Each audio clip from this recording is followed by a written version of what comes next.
Welcome to our channel. Today we how to enable DMARC reporting to detect spoofing step by step clearly. To enable DMARC reporting for detecting spoofing, begin by accessing your domain's DNS management panel. Locate the DNS settings for the domain you wish to configure. You will need to create a new TXT record.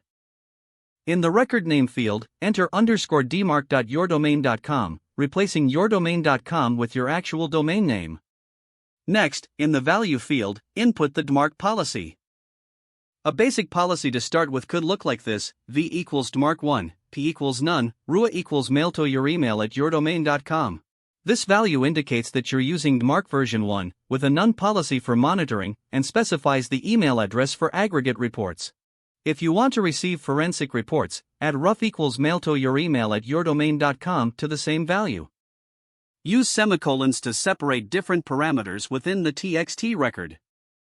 After entering the value, set the TTL, or time to live, to your preferred duration, commonly 3,600 seconds.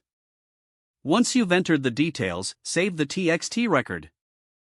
Allow some time for DNS changes to propagate, which typically takes a few hours.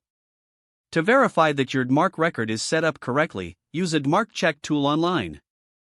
Simply enter your domain name into the tool to see if your DMARC record is visible. After confirming that your DMARC record is published, monitor the reports you receive at the specified email address. These reports will provide insights into any potential spoofing activity. Adjust your DMARC policy as necessary based on the data you receive to enhance email security over time.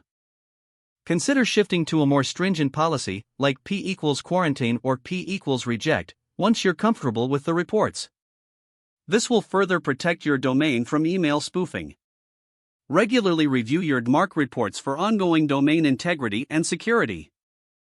If the page does not load, refresh the browser or try again in a private or incognito window. Make sure you are using the correct email address, then retype it carefully to avoid small typos.